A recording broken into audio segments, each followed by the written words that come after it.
வணக்கம். ஐயா சு வெங்கடேசன் அவர்கள் எழுதிய வீரயுக நாயகன் வேல்பாரி பகுதி 96. தட்டியங்காட்டு போர்க்களம் என்று யாரும் கணிக்க முடியாத ஒன்றாக இருந்தது. காலையில் போர் தொடங்கிய சிறிது நேரத்திலேயே காற்று வீசியது. மற்ற நிலத்தில் வீசும் காற்றை போன்றதென்று. சீவிச் செல்லும் இந்த காற்றின் வேகம் இணையற்றது. குளவன் திட்டின் பின்புறம் உள்ள கணவாயில் இருந்து சீற்றத்தோடு வெளிவந்து தட்டியங்காடெங்கும் இருக்கும் ஈக்கி மணலையும் கருமணலையும் உருட்டி எடுத்துக் கொண்டு போனது. பரன்மேல் நின்றிருந்த திசைவேழர் ஒரு கணம் நடுங்கி போனார். காற்றின் வேகம் பரனை இழுத்து ஆட்டியது. கம்பங்களை இறுக பிடித்து நின்றார். அவரின் கண்களின் முன்னால் நாழிகை வட்டிலை தூக்கி எறிந்தது. நாழிகை கோல் எங்கோ பறந்தது. மாணவன் ஒருவன் அவற்றை பிடிக்க முயன்றான். ஆனால் கன நேரத்தில் அவை மறைந்து விட்டன. காற்றின் வேகம் அளவிடற்கரியதாக இருந்தது. செம்புழுதி மேலேறி வந்து கொண்டிருக்கும் போதுதான் எண்ணிலடங்காத அம்புகள் காற்றோடு பறந்து சென்றதை பார்த்தார். அவருடைய கண்களையே அவரால் நம்ப முடியவில்லை. இங்கு நிகழ்வது எதிர்பாராத ஒன்றா அல்லது எதிர்பார்த்த ஒன்றா என்று அவருக்கு புரியவில்லை. பரன் கட்டிய கம்பங்கள் வில்லென வளைந்து மீண்டன. இந்த நிலத்தின் தன்மைக்கு ஏற்ப மரக்கட்டுமானம் இருந்ததால் அவர் தப்பித்தார். ஆனாலும் ஆழ்மனம் நடுங்கியபடியே இருந்தது. அதற்கு காரணம் அவரின் கண்முன்னால் நாழிகை வட்டிலை காற்று தூக்கி எறிந்ததுதான். நிலைமான் கோல் சொல்லியின் முன்னால் வைக்கப்பட்ட நாழிகை வட்டிலும் அதில் பரப்பப்பட்ட குறுமணலும் நாழிகை கோலும் போரின் உயிர் நாடி போன்றவை. ஆனால் காற்று அவருடைய கண்களின் முன்னால் அவற்றை தூக்கி எறிந்தது. திசைவேழர் நிலை குலைந்து நின்றார். பரம்பு வீரர்கள் எந்தவித திகைப்புக்கும் ஆட்படாமல் தாக்குதலை முன்னெடுத்துக் கொண்டிருந்தனர். அவர்கள் காற்றை கையாண்ட விதம் யாரும் கேள்விப்பட்டிராத ஒன்றாக இருந்தது. காரமலையிலிருந்து ஓசை கேட்ட கணத்தில்தான் பெருங்காற்று வீசியது. அந்த கணத்தில் அம்புகள் அலையலையாய் மேலேறி பறக்கின்றன. திசைவேழருக்கு இந்த செயல்பாட்டுக்குள் இருந்த இணைப்பு பிடிபடவில்லை. காற்றை வருமுன் உணரும் ஆற்றல் கொண்டவர்களாக பரம்பு மக்கள் இருக்கின்றனரா? விண்மீன்களின் நகர்வை கொண்டு காலத்தை கணிக்கிறோம், ஆனால் இவர்களோ காற்றையே கணிக்கிறார்கள். இது எளிய செயல் என்று திசைவேழரின் எண்ணங்கள் நடுக்கத்தை அதிகப்படுத்தியபடியே இருந்தன. தட்டியங்காட்டின் முழு ஆற்றலும் இன்று வெளிப்பட்டுக் கொண்டிருந்தது. அந்த நிலத்தில் நின்று போரிட்டுக் கொண்டிருக்கும் இரு தரப்புக்கும் யாராலும் கணிக்க முடியாத புது புது சவால்களை உருவாக்கியபடியே இருந்தது. நடுப்பகலுக்கு பிறகு வழக்கம் போல் வெக்கையின் தாக்கம் அதிகமாகியது. போர்க்களம் இதுவரை இல்லாத குழப்பத்துடனும் ஆவேசத்துடனும் இருந்தது. வீரர்கள் வழக்கத்தை விட பேரோசையை எழுப்பிக் கொண்டிருந்தனர். உள்ளும் புறமும் நடுக்கத்தை உணர்ந்தபடி இருந்த திசைவேழர் மாணவன் ஒருவனை கீழே அனுப்பி இன்னொரு வட்டிலில் மணலையும் நாழிகை கோலையும் எடுத்து வரச் சொன்னார். மாணவன் கீழே இறங்கினான். வீரர்கள் ஒருவரை ஒருவர் வெட்டி சரித்துக் கொண்டிருந்தனர். குதிரைகளும் தேர்களும் குறுக்கிட்டு ஓடிக்கொண்டிருந்தன. நிலமெங்கும் அம்புகளும் ஈட்டிகளும் காற்றை கிழித்தன. தேரில் ஏறி போர்க்களத்தினோடே புகுந்து குடிலுக்கு சென்று திரும்ப முடியும் என அவனுக்கு தோன்றவில்லை. என்ன செய்வதென தெரியாமல் மிரட்சியோடு நின்றான். மயூர் கிழாரை விரட்டி சென்ற வேட்டூர் பழையன் எதிரியின் படையை சரிபாதிக்கு மேல் கடந்தார். இவ்வளவு தொலைவு உள்ளே வருவது சரியென்று என தோன்றியது. ஆனால் முடியன் இவனை கொன்றடித்து விடு என்று சொல்லியே அவனது தேரை ஒப்படைத்துள்ளான். போர்க்களத்தில் முடியனின் வாக்கை பரம்பு தளபதிகள் மீறுவதில்லை. அது மட்டுமன்று, மயூர் கிழாரை கொல்வதை விட முக்கிய வேலை இந்த போர்க்களத்தில் வேறில்லை. எனவே பழையன் விடாது விரட்டி சென்றார். முன் திட்டப்படி படையின் ஓரப்பகுதியாகவே சென்று கொண்டிருந்தார் மயூர் கிழார். அதனால்தான் இவ்வளவு தொலைவு முடியனின் தேரை இழுத்து வர முடிந்தது. குறிப்பிட்ட அளவு கடந்ததும் பின்தொடர்ந்து வருவது முடியன் அல்ல, வேட்டூர் பழையன் என்பதை மயூர் கிழார் அறிந்து விட்டார். ஏற்கனவே வகுக்கப்பட்ட திட்டப்படி உள்ளிழுத்து செல்ல வேண்டியது முடியனைத்தான். அவன்தான் முதலில் பின்தொடர்ந்து தாக்குதல் தொடுத்தபடி வந்தான். இடையில் பழையன் எப்போது மாறினார் என்பது மயூர் கிழாருக்கு விளங்கவில்லை. மயூர் கிழாருக்கு நீலன் மீதும் வேட்டூர் பழையன் மீதும் தான் அதிக கோபம் இருந்தது. தன் மகன் இளமாறனின் மரணத்துக்கு வேட்டுவன் பாறையை சேர்ந்தவர்களே காரணம் என்று அவர் நம்பினார். எனவே பின்தொடர்வது முடியன் அல்ல, வேட்டூர் பழையன் தான் என்பது தெரிந்த பிறகும் அவர் எதையும் காட்டிக்கொள்ளாமல் அதே வேகத்தில் போய்க் கொண்டிருந்தார். பழையனின் மரணம் நிகழப்போவதை காணும் வெறி அவரது செயலிலே இருந்தது. மற்ற இரு தளபதிகளான நகரி வீரனும் சூளக்கையனும் வளைத்து தாக்குவதற்கு ஏதுவான இடைவெளியில் தொடர்ந்து வந்து கொண்டே இருந்தனர். முடியன் இரவாதனோடு வந்து இணைந்தான். இது குதிரைப்படை வீரர்கள் யாரும் எதிர்பாராத ஒன்று. பரம்பு வீரர்களின் ஆவேச உணர்வு வெள்ளம் போல் சீறிப்பாய தொடங்கியது. எதிரிகளின் தற்காப்பு நிலைகளை நினைத்து பார்க்க முடியாத வேகத்தில் தகர்த்து முன்னேறியது பரம்பின் குதிரைப்படை. அந்த திசையில் நின்றிருந்த வேந்தர் படை தளபதி உருமன் கொடி இவர்களால் அதிக தொலைவு முன்னேறி வந்துவிட முடியாது என்றுதான் நினைத்தான். ஆனால் பரம்பு படை எதிரி படையை கிழித்துக் கொண்டு இறங்கியது. வாள் வீச்சும் அம்புகளின் தாக்குதலும் எதிர்கொள்ள முடியாத வேகத்தில் இருந்தன. நேற்றைய தாக்குதலில் தனது படையில் இருந்த பெரும்பான்மையான குதிரைகளை இழந்தான் உருமன்குடி. அப்படி இருந்தும் இன்று வாள் வீரர்களை பெரும் பகுதியாக தனது அணிகளில் நிறுத்தி மிக குறைவான குதிரைகளை பின்னிலையில் நிறுத்தி இருந்தான். ஆனால் எதிரிகளின் தாக்குதல் ஈடு கொடுக்க முடியாததாக இருந்தது. பாய்ந்து முன்னேறும் எதிரிகளை தடுத்து நிறுத்த முடியாத சூழ்நிலை வந்துவிடுமோ என்று உருமன்கொடியின் மனதுக்குள் அச்சம் படரத் தொடங்கியது. அப்போது உதிரனின் தலைமையிலான பரம்பின் விற்படையானது வேந்தர் படையின் 2ஆம் நிலையின் மீது முழு வீச்சில் தாக்குதல் நடத்தி உள்நுழைந்து கொண்டிருந்தது. களத்தின் மைய பகுதியை வழக்கம் போல் தனது முழு கட்டுப்பாட்டில் வைத்திருந்தான் உதிரன். உண்மையில் பரம்பு படையின் அச்சு உதிரனின் கையில் தான் இருந்தது. வேந்தர் படை பரம்பு படைக்குள் எளிதில் நுழைய முடியாத தன்மையை உருவாக்குவது மட்டுமன்று, தேவைப்படும் நேரத்தில் வேந்தர் படையை தாக்குதலின் மூலம் திசை திருப்பவும் உதிரனால் முடிந்தது. வேந்தர் படையின் வில் வீரர்கள் எய்யும் அம்பை விட 2 மடங்கு தொலைவுக்கு பரம்பு படை அம்பெய்வதால் எதிரிகளால் அருகில் நெருங்கவே முடிவதில்லை. எனவே 2 நாள் போரிலும் சிறு பாதிப்பு கூட விற்படைக்கு ஏற்படவில்லை. உதிரனுக்கு இன்றைய போரில்தான் முழு வேகத்தில் தாக்கி முன்னேற அனுமதி கொடுக்கப்பட்டது. இதற்காகத்தான் அவன் காத்திருந்தான். உதிரனின் வேகம் காலையில் இருந்தே எதிரிகளால் ஈடு கொடுக்க முடியாததாகத்தான் இருந்தது. நடுப்பகலுக்கு பிறகு நிலைமை மேலும் மோசமானது. பரம்பின் விற்படை வேந்தர் படையின் 2ஆம் நிலையை பிளந்து உள்நுழைந்த போதுதான் முடியன், இரவாதன் ஆகிய இருவரின் தாக்குதலையும் எதிர்கொள்ள முடியாமல் உருமன்கொடி திணறி நின்றான்.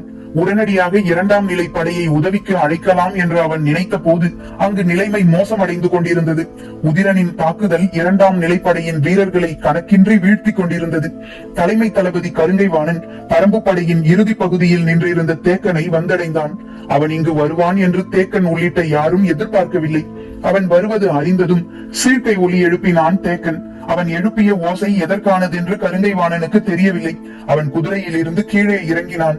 கடுமையான வாழ்வீச்சுக்கு பிறகும் கிழவன் மீண்டும் போர்க்களம் வந்து நிற்பதே கருங்கைவாணனுக்கு வியப்பை ஏற்படுத்தியது. ஆனாலும் அவனது வாழ்வு அடுத்த சில கணங்களில் முடிய போகிறது என எண்ணியபடியே உரையில் இருந்து வாளை உருவினான். தேக்கனோ வாளை ஏந்த ஆயத்தமாக இல்லை. கருங்கைவாணனை பார்த்தபடியே நின்றிருந்தான். வீரர்கள் வாழ்வீச்சுக்கு இடம் விட்டு விலகினர். அப்போது அங்கு வந்த குதிரையில் இருந்து கூழையன் இறங்கினான். தேக்கனின் சீழ்கை ஓசை கூழையனுக்கானது. கருங்கைவாணன் கூழையனை பார்த்ததும் அறிந்து கொண்டான், இவன் பரம்பின் தேர்ப்படை தளபதி என்று. கூழையன் குதிரையில் இருந்து இறங்கினான். தேக்கன் போரிட ஆயத்தமாக இல்லாதது ஏன் என்று கருங்கைவாணனால் புரிந்து கொள்ள முடிந்தது. கிழவன் கடுமையான வலியோடு நின்று கொண்டிருக்கிறான். ஆனாலும் போர்க்களம் நீங்கக்கூடாது என்பதற்காக வாளேந்தி நிற்கிறான் என எண்ணியபடி கூழையனை நோக்கி முன்னகர்ந்தான். தேக்கன் கூழையனை நோக்கி சத்தமாக சொன்னான், இவன் அதிக நேரம் நிற்க மாட்டான். ஓசை கேட்டதும் பின்னால் ஓடிவிடுவான். எனவே ஏறி தாக்காதே, வாங்கி தாக்கு. தேக்கன் சொன்னது கருங்கைவாணனுக்கு தெளிவாக கேட்டது. சுழற்றிய வாளோடு உள்ளிறங்கியவனை அந்த சொல் ஒரு கணம் தாக்கி நிறுத்தியது. கிழவன் ஏன் இதை சொல்கிறான் என்று கருங்கைவாணன் எண்ணத் தொடங்கிய போது இயற்கையாகவே அவனது கவனம் படையின் பின்பக்கம் இருந்து எழும் ஓசையை அனுமானித்தது. கிழவன் வீசிய முதல் சொல் கருங்கைவாணனின் கவனத்தை சிதறச் செய்தது. கூழையன் விற்போரில் நிகரற்ற வீரத்தை வெளிப்படுத்தக்கூடியவன். ஆனால் வாழ்வீச்சில் பெருவீரன் என சொல்லிவிட முடியாது. அதுவும் வேந்தர் படையின் தலைமை தளபதியான கருங்கைவாணனின் வாழ்வீச்சை கூழையனால் எதிர்கொள்ள முடியாது. எனவேதான் எதிரியின் கவனத்தை திருப்பும் உத்தியாகவும் இதை கையாண்டான் தேக்கன். கருங்கைவாணனால் படையின் பின்புறத்தில் இருந்து எழும் ஓசையை மதிப்பிட முடியவில்லை. ஆனால் பரம்பு தளபதி முடியன் வழக்கத்துக்கு மாறாக முற்பகலிலேயே முன்னேறி வந்ததும் காற்றில் பறந்த கணக்கற்ற அம்புகளும் அவனது எண்ணத்தை குறுக்கிட்டபடியே இருந்தன. ஆனால் கூழையன் கண்ணுக்கு முன்னால் வாளை சுழற்றி இறங்கிவிட்டான். கருங்கைவாணனின் கண்களில் இருந்த குழப்பத்தை தேக்கனால் அறிய முடிந்தது. முழு வேகத்தில் வாழ்வீச்சை தொடங்க முடியாத சிறு குழப்பத்தை தன்னுள் உணர்ந்தான் கருங்கைவாணன். பரம்பு படையின் கடைசி பகுதியில் அவன் இருக்கிறான் என்பதும், பரம்பு வீரர்கள் காற்றில் எய்த அம்புகள் அவனது படையின் பின்பகுதியை ஒருவேளை தாக்கி இருக்க கூடும் என்பதும் அவனது கவனத்தை முழுமையாக கவ்விக்கொண்டன. இவையெல்லாம் எதிரிகளின் தெளிவான திட்டமிடல் என்பதை அவன் உணரும் வேளையில் கூழையனின் வாள் முன் சுழன்று வந்தது. கருங்கைவாணனைப் போல தேக்கனுமே அந்த கணம் அதிர்ச்சியடைந்தான். வாங்கி தாக்கத்தானே சொன்னோம், இவன் ஏன் ஏறி பாய்கிறான் என்று தேக்கன் சற்றே அதிர்ச்சிக்குள்ளானான். கருங்கைவாணனோ கவனத்தை சிதறவிடக் கூடாது என எண்ணியபடி வாளை ஏந்தி முன்னகர்ந்தான். பரன் விட்டு கீழிறங்கிய திசைவேளரின் மாணவனுக்கு என்ன செய்வதென்று தெரியவில்லை. பொழுதாகிக் கொண்டிருந்தது. இன்றைய போர் முடிய இன்னும் 2 நாழிகைகள் தான் இருந்தன. எனவே வேகமாக ஆசான் கேட்டதை கொண்டு போய் கொடுக்க வேண்டும் என்று பதற்றம் கொண்டான். சற்று தொலைவில் வேந்தர் படை வீரன் பயன்படுத்திய கேடயம் ஒன்று கிடந்தது. வேகமாக போய் அதை எடுத்தான். கேடயத்தை திருப்பி அதில் மண்ணை அள்ளி நிரப்பினான். குருதி தோய்ந்த அம்பு ஒன்று கிடந்தது. அதை எடுத்து 8 விரல் கட்டை அளவு நீளத்துக்கு ஒடித்தான். என்றும் இல்லாத அளவுக்கு போர்க்களத்தின் ஓசை இன்று பல மடங்கு அதிகமாக இருந்தது. என்ன நடக்கிறது என்று சுற்றும் முற்றும் பார்த்தபடி பரன்மேல் ஏறத் தொடங்கினான். மயூர் கிழாரின் தேர் முன் திட்டமிட்டபடி 3ஆம் நிலைப்படையின் இறுதி பகுதிக்கு சென்றது. ஆனால் அங்கு பெரும் குழப்பம் நிலவியது. கல்லூரி வேரால் ஆன அம்பை பிடுங்க முயலும் போது அதன் வலி நினைத்து பார்க்க முடியாத அளவுக்கு இருந்தது. அம்பின் உள்நுழைந்த பகுதி சுருண்டு விட்டதால் தசையோடு பிய்த்து கொண்டுதான் வந்தது. எனவே வீரர்களின் உடலில் தைத்த எந்த அம்பையும் பிடுங்க முடியவில்லை. வைக்கோல் அளவு கொண்ட சிறு அம்புதானே, இது என்ன செய்துவிடும் என்றுதான் அனைவரும் நினைத்தனர். ஆனால் பிடுங்க முடியாமல் ஒவ்வொரு வீரனும் துடிக்க தொடங்கிய பிறகுதான் நிலைமையின் விபரீதம் புரிய தொடங்கியது. 3ஆம் நிலைப்படையில் பெரும் குழப்பம் நிலவியதால் மயூர் கிழார் தேரை படையின் நடுப்பகுதிக்கு கொண்டு செல்லவில்லை. மாறாக ஓரப்பகுதியின் வழியே படை நின்றிருக்கும் பகுதிக்கு வெளிப்புறம் நோக்கி இழுத்துச் செல்லலாம் என்ற முடிவுக்கு வந்தார். தேரை ஓட்டும் வளவனிடம் வெளிப்புறமாக விரைந்து ஓட்டு என்றார். அவரின் தேரை தொடர்ந்து வந்து கொண்டிருந்தார் வேட்டூர் படையன். இந்த போருக்கான முக்கிய காரணமாக இருப்பவன் மயூர் கிழார். இவன்தான் பரம்பை பற்றிய பல குறிப்புகளை வேந்தர்களுக்கு வழங்குபவன். அவன் இருக்கும் துணிவில் தான் காரமலையின் அடிவாரத்தில் இவ்வளவு பெரிய படையை கொண்டு வந்து நிறுத்தி இருக்கின்றனர் என்று அவனை பற்றிய எண்ணங்கள் மேலேறியபடியே இருந்தன. எதிரி படையின் கடைசி பகுதிக்கு வந்துவிட்டோம். இவ்வளவு தொலைவு ஏறி வருதல் நல்லதென்று. ஆனால் இத்தனை நாள் களத்துக்கு வராத இந்த துரோகி இன்று போர்க்களத்துக்குள் வந்துள்ளான். இவனை இன்றோடு கொன்றழிக்காமல் விட்டால் பரம்புக்கு கடும் பாதிப்பை தொடர்ந்து உருவாக்குவான். எனவே இன்றைய போரில் தனக்கு என்ன நேர்ந்தாலும் மயூர் கிழாரை கொன்றழிக்காமல் விடக்கூடாது என்ற உறுதியோடு அவனை விரட்டிச் சென்றார் வேட்டூர் படையன். முடியனும் இரவாதனும் வேந்தர் படையின் 2ஆம் நிலையை கடந்து 3ஆம் நிலையை அடைந்தனர். உருமன் கொடியின் தடுப்பரண்கள் சிதறி பறந்தன. எதிர்கொள்ளவே முடியாத தாக்குதலால் நிலை குலைந்து கொண்டிருந்தான் உருமன் கொடி. முடியனும் இரவாதனும் ஒரே களத்தில் ஒன்றாய் நின்று இதுவரை போரிட்டதில்லை. தன் மகன் எப்படி போர் புரிவான் என்பதை மற்றவர்கள் சொல்லித்தான் முடியன் கேட்டுள்ளான். தட்டியங்காட்டில்தான் அவனது தாக்குதலை முடியனால் பார்க்க முடிந்தது. இன்று இருவரும் ஒரே படைப்பிரிவில் முன்னேறி பாய்கின்றனர். உள்ளுக்குள் பெருமிதம் இருந்தாலும் கண்களில் அதை காட்டிவிடக் கூடாது என்ற எச்சரிக்கையோடு தாக்குதலை முன்னெடுத்தான் முடியன்.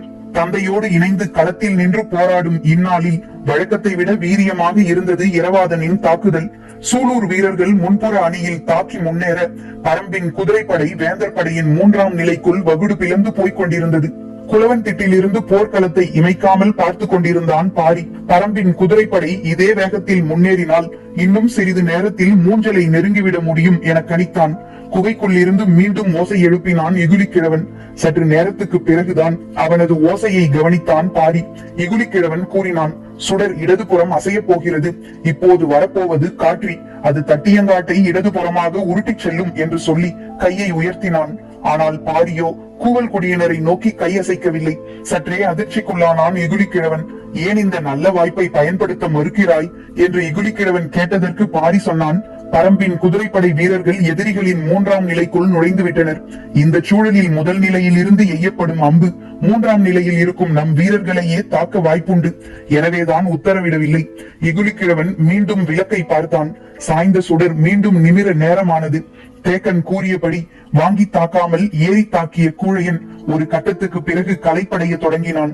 சிறிது நேரம் பின்புற படையில் எதுவும் நிகழ்ந்து விடுமோ என்று கவனத்தை செலுத்திய கருங்கைவாணன் நேரம் கடந்த பிறகு தாக்குதலை தீவிரப்படுத்தினான். தனது கவனத்தை திருப்பவே கிழவன் இப்படி சொல்லியுள்ளான் என நினைத்தான் கருங்கைவாணன். இப்போதும் கூழையன் தற்காப்பு நிலையில் நிற்காமல் முன்களம் நோக்கியே பாய்ந்து கொண்டிருந்தான். அவனது செயல் பொருத்தமானதில்லை. எதிரிப்படை தளபதியை மிகவும் குறைத்து மதிப்பிடுவதால் இவ்வாறு செய்கிறான் என தேக்கனுக்கு தோன்றியது. ஆனால் போரிட்டுக் கொண்டிருப்பவனை நோக்கி சத்தம் போட்டு சொல்வது குழப்பத்தையோ தவறான புரிதலையோ உருவாக்கிவிடும் என்பதால் அமைதி காத்தான். கூழையன் அணிந்திருக்கும் மெய்க்கவசம் எவ்வளவு வேகமான தாக்குதலையும் வாங்கி நிற்கும். எனவே கவனமாக தாக்கினால்தான் இவனை வீழ்த்த முடியும் என நினைத்தபடியே வாளை சுழற்றினான் கருங்கைவாணன். இருவரின் கால்களும் பின்னல் வடிவில் வட்டக்களத்தில் நகர்ந்து கொண்டிருந்தன. சற்றும் எதிர்பாராமல் காற்று பெருவேகத்தோடு வீசியது. அப்போது எதிர் திசையில் கூழையனும் பரம்பின் திசையில் கருங்கைவாணனும் நின்று கொண்டிருந்தனர். இப்பெருங்காற்று வீசும் போது காரமலையில் இருந்து ஏன் ஓசை எழுப்பப்படவில்லை? பாரி என்ன செய்து கொண்டிருக்கிறான் என்று கன நேரத்தில் கூழையனின் சிந்தனை காற்றின் வழியே குளவன் திட்டை அடைந்த போது கருங்கைவாணனின் வாள் கூழையனின் கழுத்து பகுதியில் இறங்கி வெளியேறியது. 3ஆம் நிலைப்படையை பரம்பின் குதிரைப்படை பிளந்து முன்னேறி கொண்டிருந்த போது ஆபத்து அதன் உச்சத்தை அடைந்தது. உருமன் கொடியின் கைகளில் இருந்து படையின் கட்டுப்பாடு வழுவத் தொடங்கியது. ஒரு தளபதி வேறு வழியே இன்றி செய்யும் கடைசி செயலுக்கான உத்தரவை இட்டான்.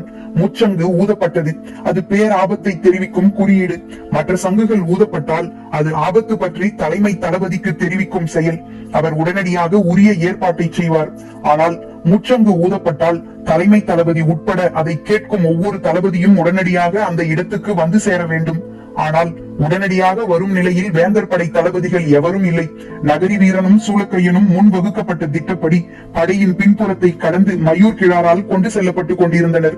கருங்கை வாணனோ பரம்பு படையின் முன்களத்தில் ஏறி போய் போரிட்டுக் கொண்டிருந்தான். விற்படை தளபதி துடும்பனோ உதிரனின் தாக்குதலுக்கு ஈடு கொடுக்க முடியாமல் மிகவும் பின்னகர்ந்து கொண்டிருந்தான். உருமன்கொடி எதிர்பார்த்த எந்த ஒரு தளபதியும் உதவிக்கு வரவில்லை. பரம்பின் குதிரைப்படை தாக்குதல் இணையற்ற வேகத்தில் இருந்தது. முடியனும் இரவாதனும் கணக்கின்றி கொன்றடித்து முன்னேறினர். எங்கும் குருதி பீரிட்டது. சூலூர் வீரர்களின் பாய்ச்சலுக்கு முன் வேந்தர் படையால் நிலை கொள்ள முடியவில்லை. உருமன்கொடி முச்சங்கை மீண்டும் மீண்டும் ஊதச் சொன்னான்.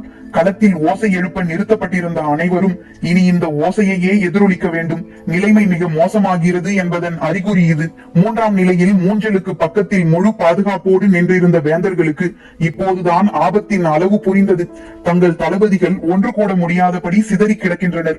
எதிரிகளின் குதிரைப்படையோ மூஞ்சலை நெருங்கிக் கொண்டிருக்கிறது என தெரிந்ததும் புதிய வெப்பனும் உதயஞ்சேரலும் உருமன்கொடிக்கு உதவ தங்களின் படைப்பிரிவினரோடு விரைந்தனர்.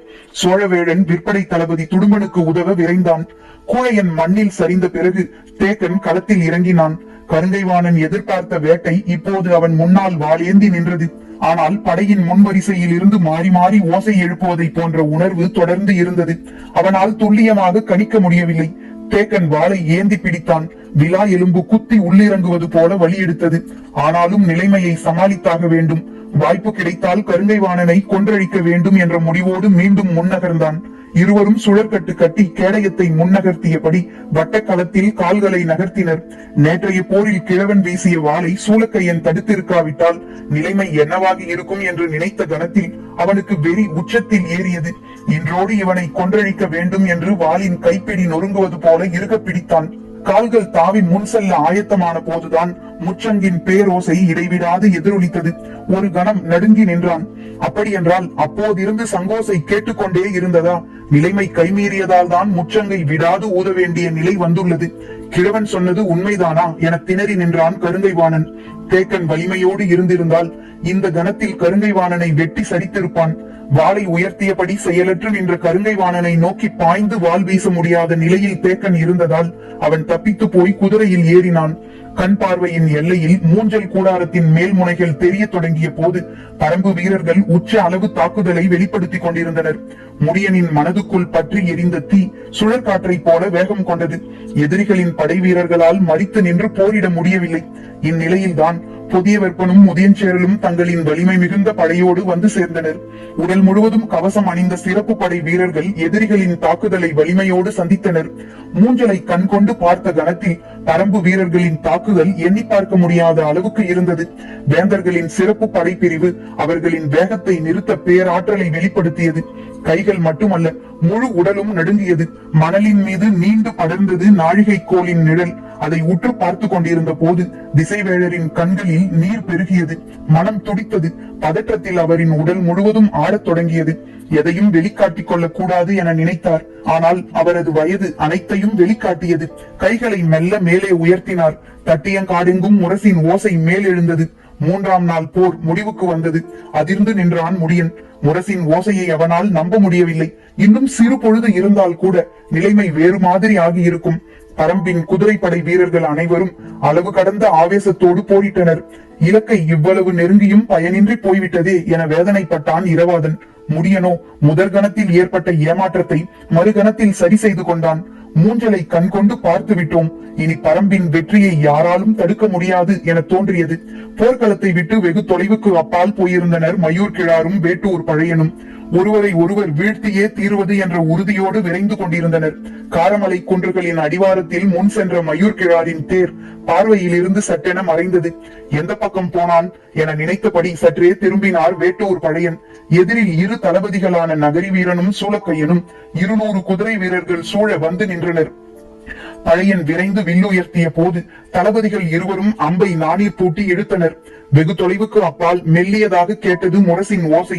பழையன் நான் இழுத்த அம்பை கீழ் இறக்கி மண் நோக்கி விடுவித்தான். விடுபட்ட அம்பு மண்ணை குத்தி நின்றது. அதை பார்த்தபடி நிமிர்ந்து எதிரியை பார்த்தான். ஆனால் அவர்கள் இருவரும் தத்தம் வில்களை தாழ்த்தவில்லை. நகரி வீரன் சொன்னான், போரின் விதிகள் போர்க்களத்துக்கு மட்டும்தான். நாமோ களம் நீங்கி நெடுநேரமாகிவிட்டது. சொல்லும் போதே விடுபட்டு சீறின அம்புகள். சட்டென தடுப்பு கேடயத்தை தூக்கும் முன்பு எண்ணற்ற அம்புகள் வந்து எகிரின. நெஞ்சில் தைத்த அம்புகள் எல்லாம் மெய்க்கவசத்தில் குத்தி முறிந்தன. ஆனால் வலது தோளிலும் இடது காலிலும் குத்திய இரு அம்புகள் குருதியை பீச்சின. கண்ணிமைக்கும் நேரத்தில் அம்புகளால் தாக்கப்பட்டு வலவன் மண்ணில் சரிந்தான். உருவிய வாளோடு தேரிலிருந்து குதித்து இறங்கிய பழையன் ஓடி மரங்களுக்குள் நுழைந்தான். தேரையும் குதிரையையும் விட்டு இறங்கிய வீரர்கள் அவனை விரட்டியபடி மலை ஏறினர். அப்போது ஓசை எழுப்பியபடி இன்னொரு புறத்தில் இருந்து வந்தார் மயூர்கிழார். இனி அவனை தொடர முயலாதீர்கள், அது ஆபத்தில் முடிந்துவிடும். சூலக்கையன் கத்தி சொன்னான். கைகால்களில் கடுமையாக தாக்கப்பட்டுள்ளான். அவனால் அதிக தொலைவு செல்ல முடியாது. ஆயுதத்தையும் கை கொள்ள முடியாது. எனவே அவனை எளிதில் கொன்றழித்து விடலாம் என்று விரட்டி கொண்டு மலையேறினர். இங்கும் அங்குமாக வேட்டூர் பழையனது உருவம் மறைந்து மேலேறி கொண்டிருந்தது. வீரர்கள் சுற்றி வளைத்து குன்றின் மேல் ஏறினர். பொழுது மறைந்து கொண்டிருந்தது. அதிக தொலைவு செல்ல முடியாது, விரட்டி பிடியுங்கள் என்று கத்திக்கொண்டே முன்னேறினர் தளபதிகள் இருவரும். சிறு குன்றின் உச்சிக்கு சென்று மறுபுறம் இறங்கத் தொடங்கினர். வானத்தில் கருமை ஏறியது. தொலைவில் இருந்து வீரன் ஒருவன் அதோ அங்கே போகிறான் என சத்தமிட்டான். எல்லோரும் அந்த இடம் நோக்கி ஓடினர். வேட்டூர் பழையன் தனித்திருந்த மரம் ஒன்றை நோக்கி தடுமாறி தடுமாறி நடந்தார்.